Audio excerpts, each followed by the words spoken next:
안녕하세요. 만나서 반갑습니다. 저는 오늘 교회의 보물인 봉사자의 삶과 긍정 리더십이라는 주제로 여러분들과 만나게 되어 반갑습니다. 저는 한국평협의 사무총장 김효철 그레고리오입니다. 조금 이따 다시 인사는 한 번 더 드리겠지만은 오늘 이렇게 만나게 돼서 반갑습니다. 한국 사람은 이렇게 서로 만나면 자연스럽게 인사를 나눈다고 합니다. 또 옆에 있는 분들과 아주 편안하게 인사를 하는데요.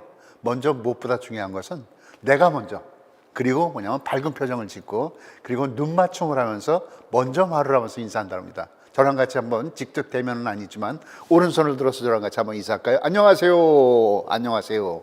반갑습니다. 그러면 이번 왼손을 들어서 반갑습니다. 고맙습니다. 그래요. 저는 조금 전에 말씀드렸듯이 한국 사람은 상견례, 서로 처음 만나면 인사를 나누는 것이 예의로 알고 있습니다. 저는 KBS 언제나 청춘 인간극장 아침마당 전국 노래자랑 VJ 특공대 이런 데에 한 번도 나온 적이 없는 강사 김효철 다시 한번 인사드리겠습니다. 그래요. 웃자고 한 얘기니까 웃어주시면 고맙겠습니다. 자, 우리 오늘 사반장 학교를 하면서 그동안 어떻게 지내는지, 하느님의 그 봉사가 무엇인지에 대해서 함께 이야기를 나누겠습니다. 조금 전에 설명해 드렸듯이 저는 뭐냐면 그전에는요, 제가 어디 있었냐면요, 바로 인천교구 사목국에서 한 25년 넘게 근무를 했었습니다. 그러나 지금은 뭐냐면 한국평협, 서울평협에서 사무총장으로 있습니다. 자, 그런데요, 제가 오늘 여기 온다고 그러면서 뭐라고 했냐면, 먼저 가만히 보니까는 주교님을 한번 만나야 되겠다 생각했어요. 그래서 정신철 주교님께 전화를 드렸어요. 그리고 나서 정 주교님께서 뭐라고 했냐면, 주교님, 우리 세반장들에게 좀 좋은 말씀 한번 해주실 수 있겠습니까? 그랬더니 좋지요. 그러더니 이렇게 말씀하시는 거였어요.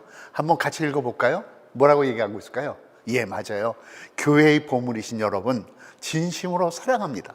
오늘 열심히 공부하시고 서로에게 고귀한 선물이 되어 주십시오. 그러면서 행복하십시오. 이렇게 주교님이 꼭 전해드리라고 그랬습니다. 여러분들 정말 행복하시고 서로에게 좋은 선물이 되어 주시길 바랍니다.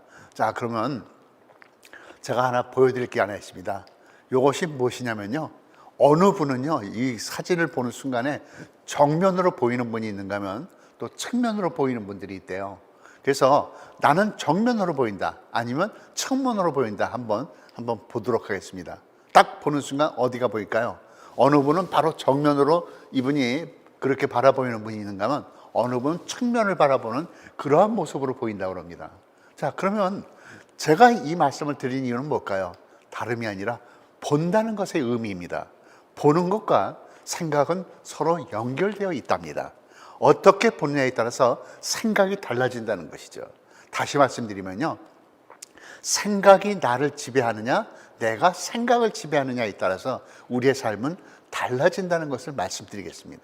이 이야기는 뭐냐면 생각을 끌고 다니는 질문을 디자인하십시오라는 말씀을 우리 세반장님께 꼭 말씀드리고 싶어요. 그 이유는 뭐냐? 바로 우리가 이런 이야기를 드리고 싶습니다. 그것은 뭐냐면 인간이 왜 인간이라고 얘기하는가? 그 이야기는요, 사람 인자, 사람과 사람 사이, 사이 간자, 때와 때 사이를 무엇으로 채우느냐에 따라서 우리의 삶은 달라지기 때문에 그렇습니다. 이 이야기는 다시 말씀드리면은 이제 우리는 평신도 봉사자로서 봉사의 삶이란 과연 무엇일까? 이렇게 질문해 볼 수 있겠죠. 그런데 거의 대부분 많은 사람들은 질문을 하기보다는 늘 정답만 찾으려고 하는 경우가 너무나 많기 때문에 그렇습니다. 그러면 이 이야기는 뭐다? 바로 질문이 달라지면 생각의 방향이 바뀐다는 것입니다. 어떻게 질문하느냐에 따라서 우리의 생각은 전혀 다른 방향으로 갈 수 있다는 얘기죠. 그러면 여기 계신 모든 분들에게 다시 한번 여쭤보고 싶어요. 각자 자신에게 한번 이렇게 질문해 보십시오. 나에게 구역반 소공동체 봉사자란 무엇이다? 왜냐하면 무엇 때문이다. 우리는 학교에서 공부하듯이 이것을 정답으로만 찾으려고 해요. 저는 그렇게 생각하지 않아요. 저는 김효철 그레고리오는 저는요, 이렇게 생각했어요. 구역반 소공동체 봉사자는 뭐다? 복음의 씨앗을 뿌리는 농부이다. 저는 이렇게 했어요. 이건 김효철의 생각이죠. 왜냐하면 하늘의 열매를 맺기 때문이다. 이것이 저는 김효철이라는 사람의 생각이라는 얘기죠. 다시 말씀드리면요, 지금 이 자리에 계신 모든 분들은 나는 과연 구역반 소공동체란 무엇인가? 왜냐하면 무엇 때문이다. 한번 각자 나름대로 생각을 해보는 것이죠. 이것은 정답이 있는 것이 아니라 내가 생각하기 나름에 달라진다는 것입니다. 혹시 여기 계신 분들이 한번 잘 생각해 보십시오. 누군지 아시죠? 맞아요. 샘 해밍턴이라는 분이에요. 이분이 진짜 사나이라는 데서 나왔는데 저도 그때 직접 봤는데요. 이렇게 끊임없이 질문하는 거였어요. 그 텔레비전을 보면서도 짜증이 날 정도였어요. 아, 저것도 질문이라고 하는데요. 이 친구가 하는 얘기가 뭐냐면 인생의 바보 같은 질문은 없습니다. 저는 그 한마디에 충격을 받았습니다. 다시 말씀드리면 오늘의 나를 만든 어제의 질문은 무엇이었는가? 어제의 질문이 오늘의 나를 만들어 놨다는 것을 우리는 한번 기억해 볼 필요가 있겠죠. 자, 그래서 이 말씀을 드리고 싶었습니다. 이분은 서울대학교 최인철 교수라는 분인데 이분이 이런 얘기를 합니다. 내 인생을 행복하게 만들어줄 의미 있고 좋은 질문을 던지십시오. 너무 멋지지 않아요? 야, 내 인생을 행복하게 만들어줄 질문. 그러면서 이분이 다시 말씀합니다. 인생에 대해서 던지는 중요한 질문이 있어야 합니다. 맞습니다. 내 인생에 어떠한 중요한 질문을 던지면서 살아가는가? 그러면서 다시 말씀드리면서 이렇게 얘기합니다. 좋은 질문을 던지지 않으면 뭐다? 시시한 질문이 마음을 지배한다는 얘기입니다. 우리 구역반 소공동체에서 바로 세 반장님들이 앞으로 살아갈 그 날들을 생각해 보면서 나는 끊임없이 나는 봉사자로서 어떻게 살아갈 것인가? 이러한 질문을 각자 자신에게 던져볼 필요가 있겠죠. 자, 그러면요. 똑같은 질문을 예수님을 갖다 모시고서 한번 얘기를 해보고 싶습니다. 예수님께서 이렇게 얘기를 합니다. 뭐라고 했죠? 같이 한번 읽어볼까요? 그렇죠. 나와 우리 본당을 행복하게 만들어줄 의미 있고 좋은 질문을 던지십시오. 멋있죠? 그렇죠. 바로 이겁니다. 신앙과 삶에 대해서 던지는 중요한 질문이 있어야 합니다. 구역장 반장님들 세 반장 됐으니까 이거 일만 하면 된다. 그게 아니죠. 나는 우리 본당을 위해서, 우리 공동체를 위해서, 내 가정을 위해서, 나를 위해서 어떻게 살아갈 것인가? 이런 질문을 던질 필요가 있겠죠. 그러므로 좋은 질문을 던지지 않으면 시시한 질문이 뭐다? 모든 것을 지배하는 것이다. 아름답고 행복한 공동체가 되기 위해서는 우리 구역장님 반장님들이 각자 자신에게 이러한 질문을 던지는 것이 필요하다는 얘기를 드리고 싶습니다. 그러면 우리의 삶을 움직이는 질문의 힘이라고 있습니다. 질문은 뭐냐? 질문을 하면요, 그 질문 가운데는요 이게 있대요. 답이 나온답니다. 그리고 질문은 뭐다? 바로 생각을 지배한다는 것입니다. 그리고 질문을 하면 뭐다? 정보를 얻게 되어 있다는 것입니다. 그리고 질문은 통제와 마음을 열게 하고 상대방으로부터 귀를 기울이게 된답니다. 따라서 질문에 답하면요 스스로 자신에게 설득을 할 수 있게 된답니다. 그러므로 이제 우리는 어떠한 일을 하는 것이 구역장 제 봉사자라고 생각하기보다는 나는 어떻게 우리 공동체를 위해서 일할 것인가, 봉사할 것인가, 이러한 질문을 끊임없이 던지는 것이 필요하다는 얘기를 드리고 싶습니다. 자, 교회는 뭘까요? 우리는 끊임없이 이 질문에 대해서 대답을 해왔습니다. 그런데 저는 이 교회는 무엇인가에 대해서 이런 말씀을 드리고 싶어요. 그건 뭐냐면요, 바로 이겁니다. 생명체이면서 동시에 조직체라는 것입니다. 하느님의 생명과 그 다음에 인간의 조직체를 갖다 한번 생각해 볼 필요가 있겠죠. 자, 이게 뭘까요? 맞아요. 흙 토양 밑에 뿌리가 가득 담겨 있고 줄기와 함께 무성하게 열매를 맺은 가지를 갖다 한번 볼 수 있겠죠. 이걸 한마디로 우리는 교회라고 표현할 수가 있겠죠. 바로 하나님으로부터 뿌리를 내리고서 우리의 각자 나름대로 저마다의 개인, 이 모습을 우리는 모두 합쳐서 우리는 교회라고 표현하고 싶습니다. 다시 말씀드리면요, 이렇게 생각하시면 아주 쉽게 이해가 될 것입니다. 그건 뭐다? 하느님 생명으로서의 교회와 인간의 조직체로서의 교회를 우리가 얼마나 잘 이해하느냐에 따라서 우리의 생명의 성장, 더불어서 조직의 확장이 결정된다는 것입니다. 인간으로서의 조직만 생각해서도 안 되고 하나님으로서의 생명만 생각해서도 안 되는 거죠. 하나님의 생명과 인간의 조직을 잘 생각해 볼 필요가 있겠죠. 자, 이게 뭡니까? 기와집이죠. 우리는 이 기와 한 장 한 장이 아무 쓸모가 없을지 몰라요. 그러나 기와가 자기가 놓일 자리에 가서 놓이고 했었을 때 아름다운 기와집을 질 수 있게 되겠죠. 이처럼 우리가 교회가 나 하나는 별거 아니라고 생각할지 모르지만 바로 여러분 한 분 한 분이 각자 자기 자신의 자리에서 있을 때 그 자리에서 얼마나 중요한 역할을 하고 있는 것입니다. 그 자리가 얼마나 소중한 자리인가는 각자 자신이 이해할 수 있을 것입니다. 따라서 교회 조직이 뭐냐? 이렇게 물어봤었을 때요, 이렇게 이야기하시면 됩니다. 뭐라고요? 바로 하느님을 위한 선한 목적을 달성하기 위해서. 그래요. 하느님을 위해서 우리의 선한 목적을 달성해서 어떻게 된다? 구역 반 소공동체 봉사자 한 분 한 분이 못하면 합심하고 노력하여서 헌신할 수 있도록 한다는 것입니다. 따라서 우리의 필요한 활동들을 갖다가 보면 다양한 것들이 있잖아요. 이 다양한 것들을 분류하고 배분하는 이런 구조 안에서 우리는 뭐다? 그 구조가 창출될 수 있도록 유지 변화시키는 과정을 누가 한다? 우리 저마다 자신이 가지고 있는 탤런트를 우리 공동체 안에서 펼칠 수 있도록 도와주는 것이 뭐다? 바로 구역반 소공동체 봉사자들의 역할이라는 것입니다. 따라서 교회는 단순한 조직이 아니죠. 그건 뭐다? 생명을 담은 조직이라는 것을 우리는 이해하시면 되겠습니다. 이 이야기는 뭐냐면요, 바로 이거예요. 뭐다? 바로 교회라는 조직을 움직이는 경영 원리가 있죠. 사회에서도 보면 어느 조직이 움직이기 위해서는 경영 원리라는 것이 있듯이 우리 교회 조직을 움직이기 위해서는 어떻게 해야 된다? 너무 쉬워요. 뭐다? 한번 같이 읽어볼게요.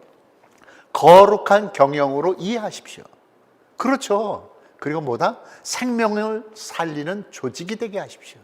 바로 이 두 가지가 우리 교회 공동체를 움직일 수 있는 경영 원리다, 이렇게 생각하시면 되겠습니다. 따라서 우리 교회 공동체가 하느님 나라를 향해서 가기 위해서는 우리 조직체를 한번 생각해 볼 필요가 있을 것입니다. 자전거를 보면요, 잘 아시다시피 앞바퀴가 있잖아요. 앞바퀴는 뭘까요? 바로 우리 한국 주교회의, 이렇게 생각하시면 될 겁니다. 그리고 바로 체인이 있지 않습니까? 이 체인은 뭐다? 바로 교구. 다시 말씀드리면 우리 인천교구라고 생각하면 되겠죠. 그러면 뒷바퀴는 뭐다? 바로 뒷바퀴는 우리 본당, 소공동체, 사도직 단체, 이러한 쪽으로 봤었을 때 이 핸들을 통해서 보면 우리가 어느 쪽으로 갈 것인가를 우리는 방향을 지을 수가 있을 것입니다. 그래서 나에게 신앙 공동체란 무엇이고 어떤 의미가 있느냐, 이 부분에 대해서 우리는 함께 고민해 볼 필요가 있다고 생각합니다. 그러므로 나는 신앙 공동체에서 어떤 의미를 가지고 있는 것인가? 그래서 이 이야기는 이렇게 말씀드리고 싶어요. 뭐다? 그리스도인은 자신을 성장시키는 자극에 둘러싸여 있어야 한다는 것입니다. 너무 멋있는 얘기 아닐까요?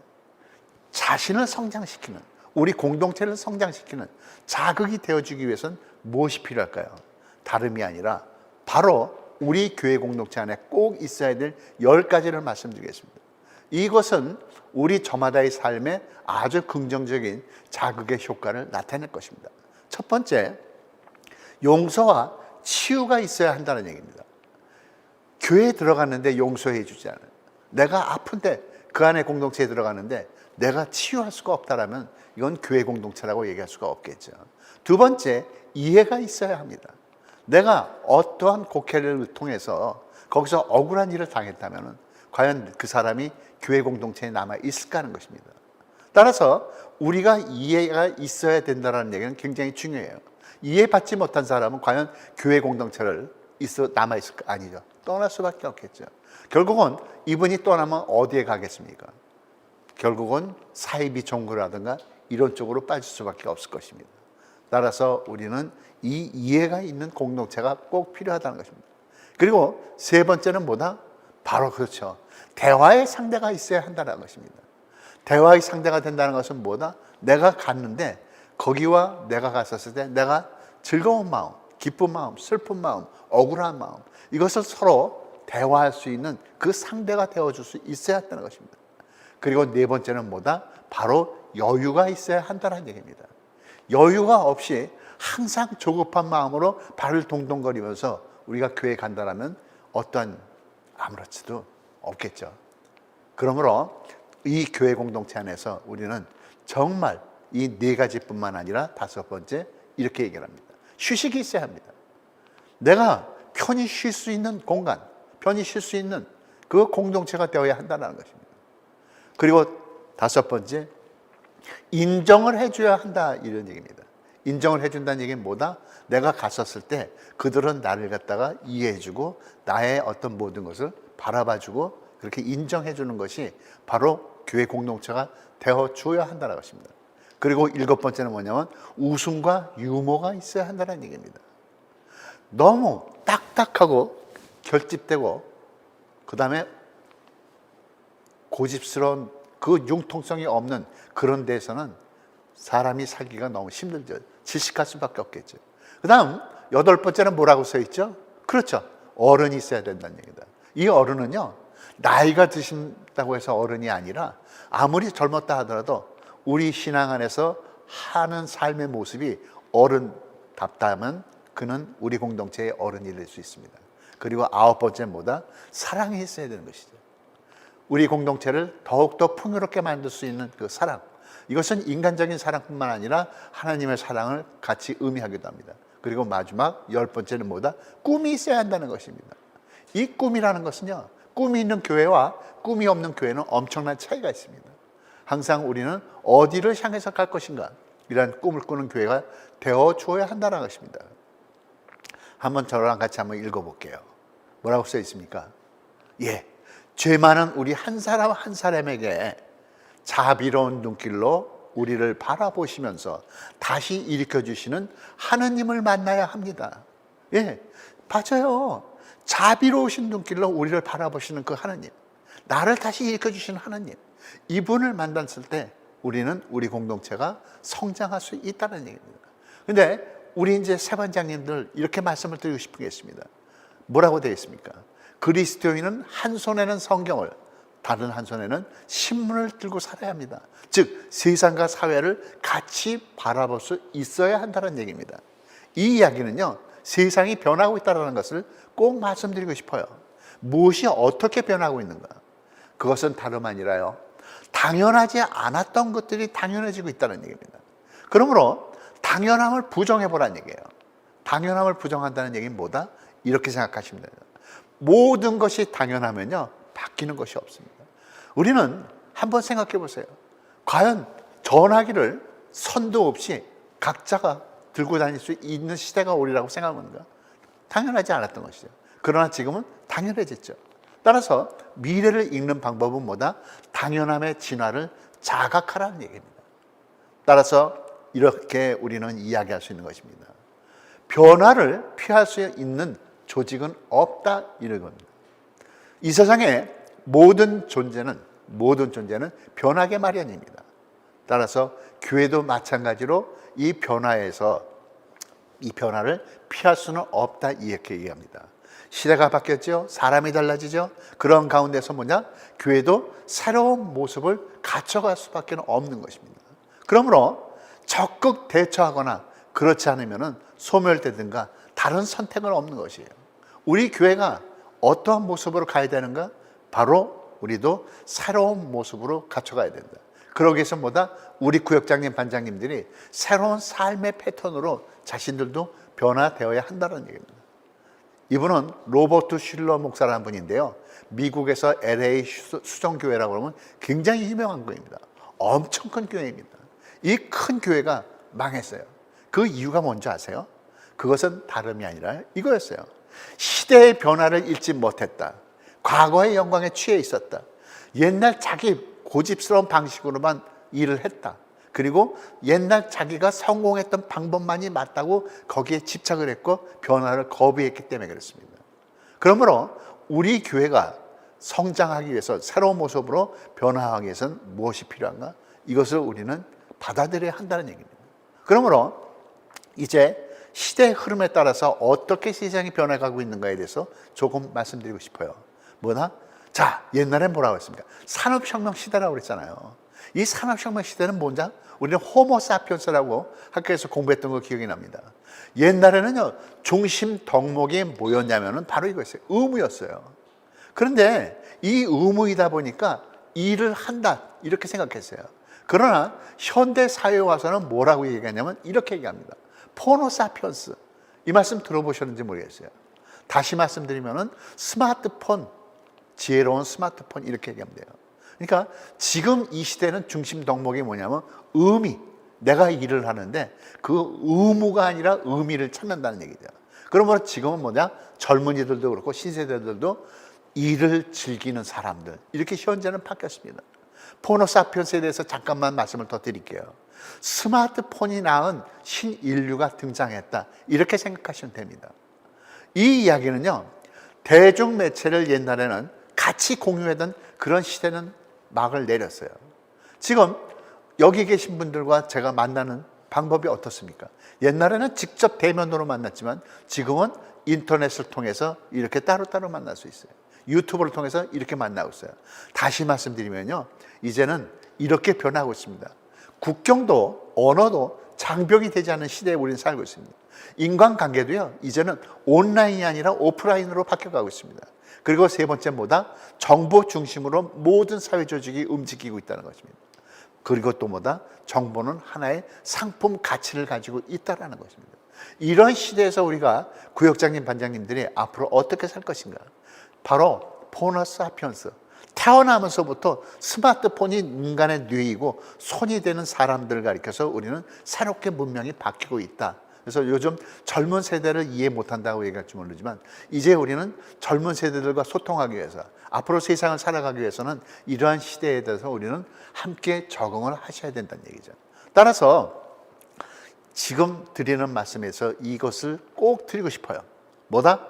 교회 공동체의 봉사자의 마음가짐, 그리고 영성적인 실천 과제에 대해서 말씀을 드리고 싶을 때 한번 천천히 저랑 같이 한번 읽어보도록 할게요.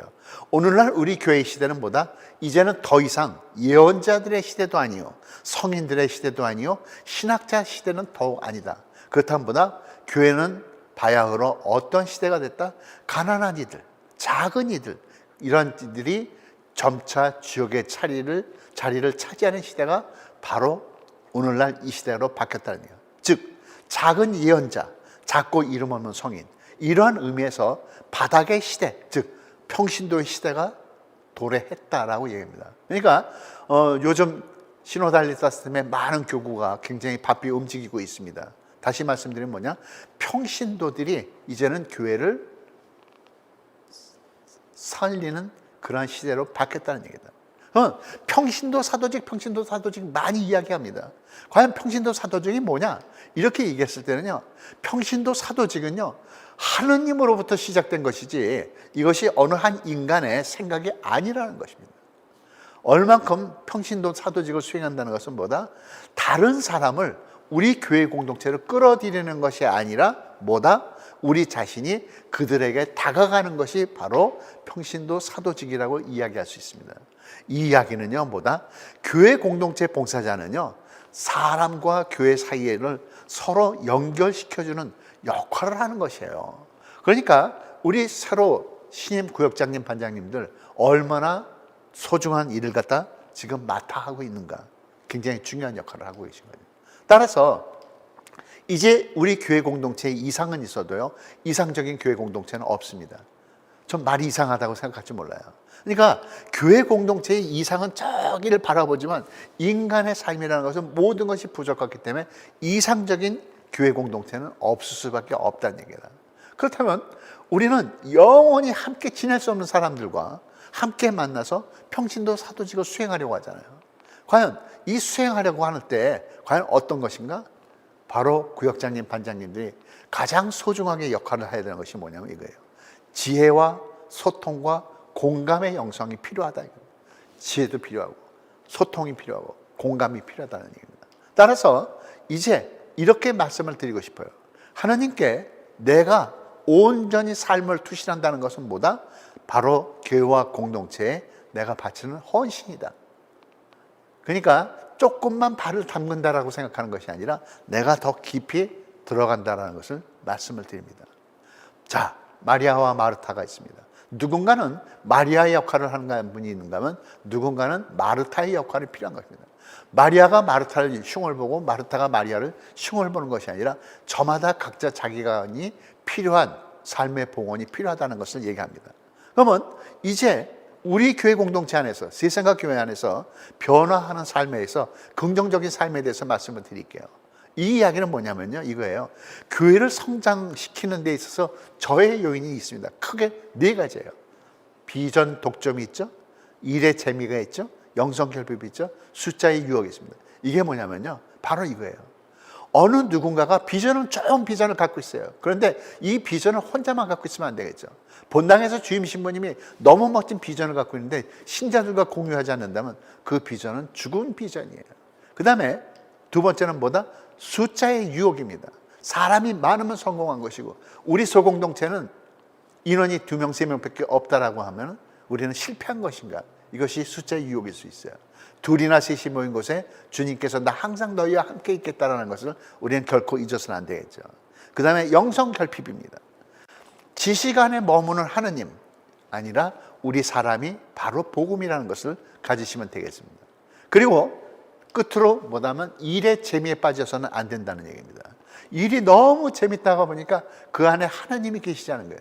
예수 그리스도가 빠져버렸다면 그것은 일의 재미에 빠지는 것입니다. 이거는 어느 신부님께서도 저한테 그런 얘기를 했어요. 너무나 열심히 했는데 정작 그 안을 들여다보니까 주님은 계시지 않고 내가 일의 재미에 빠져 있더라는 얘기를 하죠. 그러면 이와 같은 맥락에서 봤었을 때 우리 구역장님 반장님들 한번 같이 생각해 봐요. 변화에 대해서 어떻게 생각하십니까? 바로 이거예요. 뭐다? 변하지 않는 삶은 없다. 왜? 예수님을 만난 사람들은 삶이 변했다는 것입니다. 이 이야기는 굉장히 중요한 얘기예요.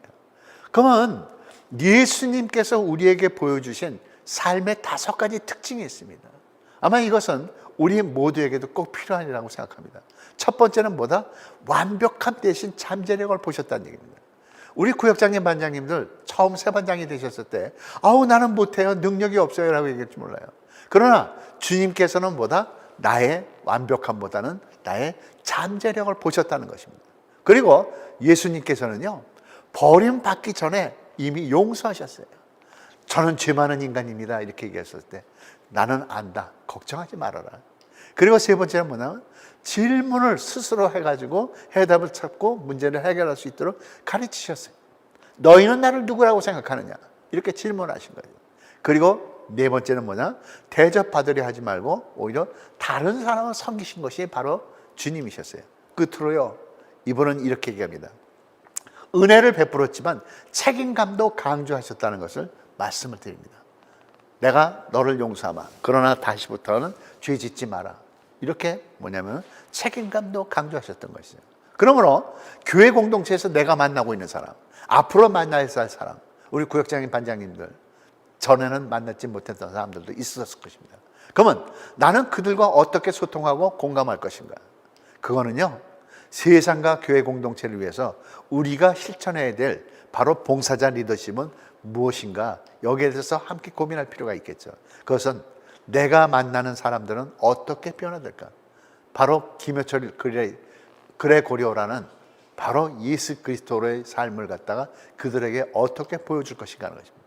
그러므로 우리 교회는요, 희망을 뿌리면서 가고 있습니다. 자, 보세요. 세상의 역사와 하나님의 역사는 엄연히 다릅니다. 세상의 역사는요, 자랑거리가 너무 많아요. 근데 하나님의 역사는 보세요.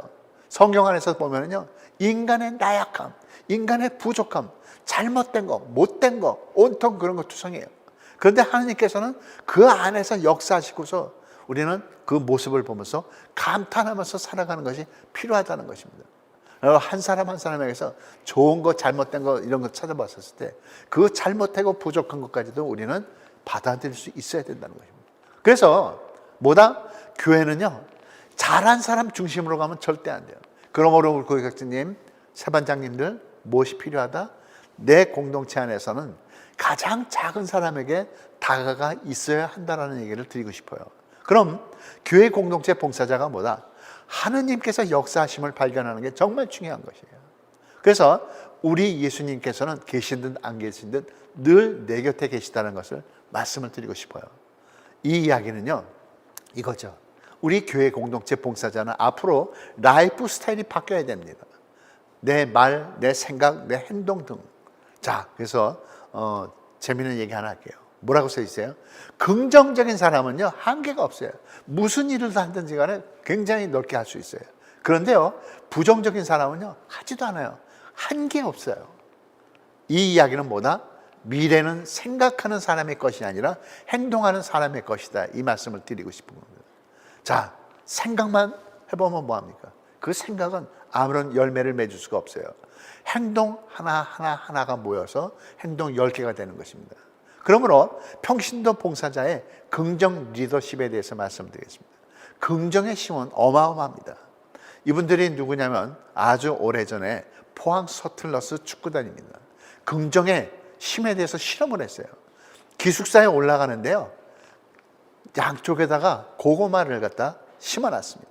그리고 나서 한쪽에는 좋은 말, 긍정적인 말, 아름다운 말을 하라고 하고 한쪽에는 나쁜 말, 욕을 해주라고 그랬어요.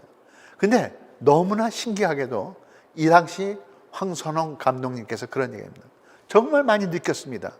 말하고 마음가짐이 어떠한 변화를 일으키는지 깜짝 놀랐습니다. 이런 얘기를 하시는 거예요. 그래서 말에는 놀라운 힘이 있다는 얘기를 저는 꼭 드리고 싶어요. 첫 번째 뭐다? 각인력, 견인력, 성취력입니다. 이 각인력이라는 것은 말한 대로 마음이 내 뇌에 새겨지는 것을 얘기하죠. 견인력은 뭐냐? 그 인생을 그대로 끌고 가는 것이고 그대로 이루어지는 것입니다. 아마 잘 아실 거예요. 가수들이 노래를 부르면 자기가 노래 부른 대로 그 운명이 그대로 끌려간다는 얘기 들어봤을 겁니다. 그렇죠? 왜? 그들은 수천 번, 수만 번 똑같이 부르다가 보니까 슬픈 노래를 부르면 슬픈 삶을 사는 경우는 많이 봤고, 아픈 노래를 부르면 아픈 뼈저리게 그러한 삶을 살던 경우도 우리는 종종 봤을 것입니다. 따라서 저는 우리 교회 봉사자들이라면 절대로 해서는 안 되는 말에 대해서 말씀을 드리고 싶습니다. 그건 뭐다? 바로 이겁니다. 짜증나, 신경질나, 환장하겠네, 지긋지긋해. 내가 해봐서 아는데 절대 안 돼요. 너무 어려워요. 되는 일이 없어요. 그 사람하고 일 못해요. 이런 얘기는요, 우리 교회 봉사자라면 절대로 내 입에서 나와서는 안 된답니다. 짜증나, 증세, 병이잖아요. 신경질나, 질병이잖아요. 환장하겠네, 환장, 장이 꼬인다는 뜻이잖아요. 이런 말을 해서는 안 된다. 그러면 긍정 리더십을 갖고 살아간다는 것은 뭐다? 긍정적인 시각으로 세상을 바라봐야 되겠죠. 또 뭐다? 긍정적으로 행동해야 되겠죠. 긍정적인 생각과 말을 갖다 했을 때 이것은 뭐다? 스스로 훈련하는 것도 필요하겠죠. 따라서 저랑 같이 한번 해볼까요? 이때 할 때는요, 약간 미소를 띠면서 하는 것이 좋습니다. 참 좋다. 정말 좋다. 너무 행복합니다. 사랑합니다. 힘내. 감사합니다. 정말 기뻐요. 잘했어요. 걱정하지 마. 잘 될 거야. 나는 내가 정말 좋다. 와우. 예, 잘하셨습니다. 그래요. 이렇게 긍정적인 말을 하다 보면 아까 얘기했듯이 내 뇌에 어떤 것이 긍정이 각인이 되겠습니다. 그러면 지금은 나를 위해서 이런 말을 했다면요, 옆에 있는 짝꿍을 위해서 한번 이렇게 얘기를 해볼까요? 자, 저를 따라서 한번 해볼게요. 당신께, 예, 좋아요. 당신께 가장 소중한 것은 사람의 마음이죠. 당신은 정말 소중한 사람이에요. 당신은 마음이 참 따뜻해요. 당신과 함께 있으면 내 마음이 정말 좋아요. 네, 너무너무 정말 잘하셨습니다. 그래요. 우리 구역반 소공동체의 봉사자 여러분들은 이렇게 긍정적인 언어로 대화하는 것이 필요하겠죠. 따라서 저는 이렇게 말만 하는 것도 중요하지만 퀴즈 하나 낼게요. 뭐다? 얼굴과 낙하산과 주먹의 공통점이 있습니다. 뭘까요? 예, 맞아요. 기가 막혀요. 펴져야 산다입니다. 얼굴도 펴져야 살고요, 낙하산도요, 펴져야 죽지 않겠죠. 주먹도 펴져야 무엇인가 잡을 수가 있는 것이죠. 펴져야 산다. 맞습니다. 그런데 우리 얼굴이 오만상 찌푸리고 있다고 생각해 보세요. 이렇게 우거지 얼굴을 하고 있다가 보면은 복이 나한테 내려왔을 때 이 복이 어떻게 되겠어요? 흘러내려가겠죠. 맞습니다. 이렇게 흘러내려갈 수밖에 없겠죠. 그러므로 저는 이러한 말씀을 드리고 싶어요. 제가 제 후배를 갖다가 전화를 해가지고 뭐냐면 사진을 하나 보내라고 그랬어요. 그러면서 네 사진이 너무너무 꼭 필요하다고 했더니 그래요? 그러면서 우리 후배가 저한테 사진을 하나 카톡을 찍어서 보냈습니다. 아세요? 네, 이병헌입니다. 자, 아주 예쁘게 잘 나와 있는데 저랑 같이 한번 해볼게요. 이 미간은 뭐냐면 복이 들어오는 입구랍니다. 자, 이제 큰 소리로 찡그리지 말자, 찡그리지 말자. 잘하셨습니다. 여기는 뭐예요? 바로 복이 내려오는 길입니다. 큰 소리로 시작. 인상 쓰지 말자. 잘하셨습니다. 그러면 입 양꼬리 있는 데는 뭐다? 바로 입은요, 바로 복을 담는 그릇이랍니다. 미소 짓고 웃자. 아주 잘하셨습니다. 요 손가락을요, 이렇게 두 개를 한번 해보세요. 그리고 입가에다 살짝 올려보세요. 그리고 씩 웃으면서요, 옆에 있는 짝꿍한테 이렇게 얘기해 보세요. 바라보면서 씩 웃으면서 나 예뻐? 네, 잘하셨습니다. 정말 예쁘죠? 그렇죠. 이런 긍정적인 미소와 함께 이것이 필요한 거죠. 따라서 나의 얼굴이 곧 명함이라는 것을 잊지 말아 주십시오. 구역장님, 반장님들, 나는 일을 못해야 하는 것이 아니라 이렇게 미소만 띄울 수만 있어도 그분은 벌써 반은 성공한 거예요. 따라서 이제 교회 공동체 봉사자의 역할과 자세에 대해서 말씀을 드리겠습니다. 이 이야기는요, 꼭 우리에게 필요한 내용일 수도 있습니다. 먼저 구역장님, 반장님들은요, 시대의 변화에 대해서 빨리 인식을 하셔야 됩니다. 세상이 지금 이렇게 변해가고 있구나. 이것을 알아차리는 게 좋습니다. 그 다음 두 번째는요, 세계 교회에 대해서 어떻게 교황님은 말씀하시고 계신가, 이런 것도 필요합니다.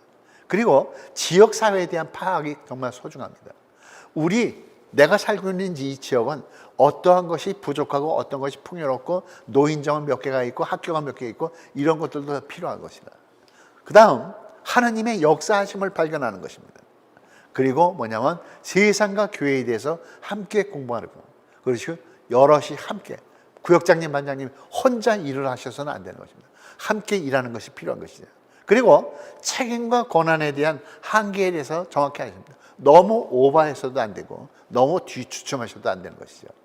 그 다음보다 믿음에서부터 출발하셔야 됩니다. 이 믿음에서부터 출발한다는 것은 굉장히 중요한 것입니다. 모든 것을 신앙의 눈으로 바라볼 수 있는 것이 필요하죠. 따라서 항상 우리는 문제 예방을 잘 파악하셔야 되고, 그리고 우리 공동체 안에서 어떠한 이야기가 나왔다면 그 비밀을 꼭 엄수하셔야 됩니다. 끝으로 뭐다? 우리 구역장님, 반장님들은요, 하느님과의 대화에 대해서 절대, 즉 기도를 빠뜨려서는 안 된다는 얘기입니다. 기도하는 공동체와 기도하지 않는 공동체는 큰 차이가 있습니다. 그러므로 기도하는 공동체를 만들기 위해서 무엇이 필요하다? 무엇보다도 구역장님, 반장님들의 역할이 크다라는 것을 말씀드립니다. 그러면 우리는 하느님 부르심에 대해서 우리는 지금 이렇게 응답을 했어요. 그러면 부르심과 응답은 과연 뭘까? 이렇게 생각해 볼 수 있잖아요. 이 부르심과 응답에 대해서는 뭐다? 바로 예수님의 부르심에 응답한다는 것은 과연 무엇을 의미하는가? 그냥 단순히 그리스도인이 됐다? 아니에요. 그 이상이라는 것입니다. 따라서 나는 진심으로 예수님을 믿고 따르는가? 그것보다 필요한 것은 뭐다? 나의 어떤 삶의 자리에서 나는 하나님의 부르심을 갖다가 체험했는가? 이것이 더 중요하다는 얘기입니다. 그러므로 우리는 하나님께서 불러주시는 곳으로 가야 된다는 것을 말씀드리는데, 부르심은 누가 한다? 신부님이 했다? 수녀님이 했다? 아니면 먼저 구역장님이 했다? 아니에요. 바로 부르심은 하나님께서 하시는 것이다. 그러므로 이 부르심에 대한 응답의 자세에 대해서는데, 어떻게 보면요, 이 부르심이라는 것은 낯설고 불확실한 미래예요. 내가 과연 해낼까? 내가 거기를 어떻게 가야 되지? 내가 그 역할을 해낼까? 두려울 수밖에 없겠죠. 그러나 모든 것을 버리고 떠난 아브라함, 이것을 한번 생각해 볼 수 있겠죠. 그래서 프란치스코 교황님께서 그런 얘기를 합니다. 부르심에 대해서 신앙과 용기를 가지십시오. 그리고 하나님의 부르심에 귀머거리가 되지 마십시오. 이 말이 우리에게 메아리 치면서 울려 퍼져오는가 하는 것입니다. 따라서 응답은 어떻게 한다? 즉시 하셔야 된다. 일주일만 기다려주세요. 한 달만 내년에 할게요. 이건 아니라는 얘기예요. 그러므로 이제 우리 모두 함께 이러한 이야기를 드리고 싶습니다. 인간은요, 하느님으로부터 아주 값진 선물을 받았답니다. 가진 것이 없어도요, 저는 나눠줄 수 있는 것이 너무나 많이 있습니다. 과연 무엇을 내가 나눠줄 수 있겠는가? 한번 생각해 보자. 무엇을 나눠줄 수 있을까? 우리는 지금까지 살아오면서 이웃의 어려움에 대해서 들어줄 수 있는 귀가 있으니 우리는 얼마나 행복합니까? 그렇죠. 우리 구역장님, 반장님들이 바로 내 이웃의 어려움에 대해서 들어만 주셔도요, 정말 큰 역할을 아주 잘하고 있는 것입니다. 그리고 고통받는 이웃을 위해서 위로해 줄 수 있는 입이 있으니 우리는 얼마나 행복합니까? 내 형제 자매가 고통받고 있을 때 그 형제 자매에게 위로해 줄 수 있어. 걱정하지 마. 잘 될 거야. 함께 기도할게. 그리고 우리는 내 이웃이 고통받고 있는지 바라볼 수 있는 눈이 있으니 우리는 얼마나 행복합니까? 맞아요. 우리 구역장님, 반장님들이 바라볼 수 있고 들어줄 수 있고 말해줄 수 있는 것만 해도 우리는 큰 행복이다, 이렇게 얘기할 수 있습니다. 따라서 무엇보다 중요한 것은 뭐다? 고통받는 이웃에게 어떻게 한다? 달려갈 수 있는 발이 있으니 우리는 얼마나 행복합니까? 그리고 고통받는 이웃을 따뜻하게 안아줄 수 있는 팔이 있으니 우리는 얼마나 행복합니까? 정말 이렇게 행복할 수가 없는 것이죠. 따라서 저는 여기 계신 분들에게 한번 각자 자신에게 물어보세요. 나는 과연 행복한 사람인가? 나는 말을 못하는가? 나는 세상을 볼 수 없는가? 나는 들을 수가 없는가? 나는 팔을 안아줄 수 있는 팔이 없는가? 나는 내 이웃을 향해서 걸어갈 수 없는가? 아니잖아요. 지금 은퇴하신 염수정 추기경님께서는요, 서울에 있는 영등포 성당 주임 신부님으로 계셨어요. 이 신부님이 처음에, 지금 추기경님이시지만 그 본당에 주임 신부로 가셔서 처음 하신 일이 뭔지 아세요? 영등포 성당에 그 관할 구역을 매일 돌아다니셨어요. 아침 드시고 미사 참여하고 미사 집전하시고 나면 돌아다니신 거예요. 영등포를 몇 달을 그렇게 다니시고 보니까는, 아, 영등포 본당을 위해서 내가 할 수 있는 사목이 무엇인가를 찾아낸 거예요. 그러던 어느 날 성당 앞에가 바로 술집들이 쫙 있었어요. 근데 추운 겨울날 그 어느 행여자가 그 연탄 아궁이 있는 데서 껴안고 있다가 얼어 죽었어요. 그러고 나서는 추기경님께서는, 아, 내가 이 본당에서 할 수 있는 일이 무엇일까 하다가 행여자를 위해서 무료 식당을 만들어야 되겠다 해가지고 대한민국에선 처음으로 행여자 무료 식당을 만드신 분이 바로 염수정 추기경입니다. 그 당시 주임 신부님이셨죠. 그 당시에 본당에서 많은 어르신들은 그렇게 했어요. 아우, 신부님 안 됩니다. 어떻게 그 행여자들한테 매일 밥을 줍니까? 그 돈이 얼만데요? 다들 안 된다고 얘기했습니다. 그러나 염추경님 그 당시 신부님께서는 그때 그것을 바라본 것이 아니라 볼 수 있는 눈과 들을 수 있는 귀와 말할 수 있는 입을 통해서 우리가 주님께서 하시고자 하는 일이 무엇인가. 그리고 나서 염추경님은 나중에 은퇴하기 전에 명동에서 뭘 하시는지 아시죠? 명동 밥집을 만드셨어요. 코로나19로 많은 사람들이 굶어 죽어가고 있었을 때, 너무 고통스러웠을 때 그 개성여고가 떠난 그 자리에다가 지금도 명동 밥집이 하루에 보통 800명까지도 온답니다. 그분들이 와서 끼니 거르지 않도록 한 끼 식사를 하는 것이죠. 바로 우리 구역장님, 반장님들이 이 공동체 안에서, 우리 공동체 안에서 내가 해야 될 일이 무엇인가, 내가 할 역할이 무엇인가, 성사표를 나눠주고 달력을 나눠주고 그것만이 구역장님, 반장님들이 해야 할 일이 아니잖아요. 그럼 내가 할 일이 뭐다? 우리 공동체에서 누가 지금 어렵게 살고 있는가, 누가 힘들어하는가, 내가 그를 위해서 우리 공동체가 함께 기도해야 될 것이 무엇인가, 이런 것들을 함께 고민하고 그들과 함께 사랑의 눈으로 바라봐주고 그를 위해서 내가 할 수 있는 것이 무엇인가를 한 걸음 한 걸음 찾아나가는 것이 무엇보다 소중하다는 것입니다. 이러한 역할을 했었을 때 우리는 구역장님, 반장님들의 정말 최선을 다하는 삶을 우리 주님께서는 기뻐할 것입니다. 따라서 저는 여기 계신 분들에게 이러한 말씀을 드리고 싶어요.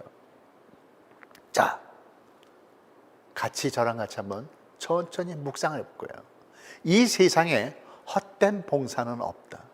헛된 생각만 있을 뿐이다. 내 모습이 초라한 것이 아니라 내 생각이 초라한 것이다. 한번 우리 이 자리에 계신 모든 구역장님, 반장님들 한번 같이 한번 읽어볼까요? 이 세상에 헛된 봉사는 없다. 헛된 생각만 있을 뿐이다. 내 모습이 초라한 것이 아니라 내 생각이 초라한 것이다. 그렇습니다. 우리 주님 앞에서 하는 그 역할 하나하나가 이것은 헛된 봉사일 수가 없습니다. 여러분들이 가지고 있는 그 달란트를, 그 재능을 주님께 한번 편안하게 베풀어 보십시오. 자, 조용히 눈을 감으시기 바랍니다. 그리고 호흡을 깊게 들여 마십시오. 그리고 아주 천천히 숨을 내뱉어 보십시오. 3번만 아주 천천히 들여 마시고 내뱉으십시오. 그 다음 나 자신을 위해서 이렇게 한번 기도해 보십시오. 내 안에 주님의 평화가 영원하기를. 이렇게 아주 천천히 3번 해보십시오. 네, 잘하셨습니다. 이번에는요, 내 옆에 오른쪽에 있는, 혹시 사람이 없다면 내 머릿속에 떠오르는 사람을 한번 기록해 보십시오. 내 옆에 있는 형제 자매에게서 모든 근심과 걱정이 사라지기를. 이렇게 아주 천천히 3번 기도해 보십시오. 내 형제 자매에게서 모든 근심과 걱정이 사라지기를. 내 형제 자매에게서 모든 근심과 걱정이 사라지기를. 잘하셨습니다. 그러면 이번에는 다시 한번 이렇게 기도해 보겠습니다. 내 오른편에 사람이 있거나 아니면 왼편에 사람이 있거나 아니면 없으면 내가 생각에 떠오르는 사람을 그리면서 아니면 우리 공동체의 구역 반원을 생각하면서 내 공동체의 형제 자매에게 주님의 평화와 은총이 영원히 머물기를. 이렇게 천천히 기도해 보십시오. 그리고 저랑 같이 아주 속삭이듯이 이렇게 얘기합니다. 주님 감사합니다. 주님 사랑합니다. 주님 고맙습니다. 주님 저에게 힘을 주십시오. 주님 저에게서 더 큰 위로를 주십시오. 부족한 저에게 사랑으로 세상 사람들과 만날 수 있도록 이끌어 주십시오. 네, 잘하셨습니다. 자, 끝으로 이제 우리는 한번 멋지게 저랑 같이 한번 외쳐보겠습니다. 예, 제가요 프란치스코 성인과 프란치스코 교황님하고 같이 트위터를 하는데 제가 이렇게 얘기를 했어요. 우리 인천교구 고역반 소공동체 봉사자분들하고 이렇게 대면이 아닌 비대면으로 강의를 하는데 교황님 어떤 좋은 말씀 좀 해주십시오 했는데 답이 안 오더라고요. 그래서 안 오시나 보다 했는데 나중에 보니까 왔어요. 그러면서 이 교황님께서 이렇게 이야기를 했습니다. 저랑 같이 한번 오른손을 쥐고 큰 소리로 한번 외쳐보겠습니다. 아주 큰 소리로. 신나게 삽시다. 네, 잘하셨습니다. 웃으면서 삽시다. 도우면서 삽시다. 활기차게 삽시다. 기쁘게 삽시다. 건강하게 삽시다. 행복하게 삽시다. 예, 너무너무 잘하셨습니다. 자, 그런데요, 이 교황님께서 그런 얘기를 하셨습니다. 자, 뭐라고 하냐면요, 여러분들 뭐라고 써 있어요? 사랑하는 여러분, 여러분과 여러분 가정을 위해서 기도하겠습니다. 저를 위해서도 함께 기도해 주십시오 하면서요, 교황님께서 여기 구역장님, 반장님들한테 선물을 보내왔어요. 아이스크림 하나 맛있게 드시라고 보냈으니까 녹지 않을 때 빨리빨리 드시면 되겠습니다. 예, 자, 웃자고 이렇게 제가 한 거니까 유머니까 유머로 받아들이시면 되겠습니다. 예, 여러분들 진심으로 감사드리면서 오늘 제 강의 여기서 마치도록 합니다. 이상 김효철 여기서 마치겠습니다. 예, 감사합니다.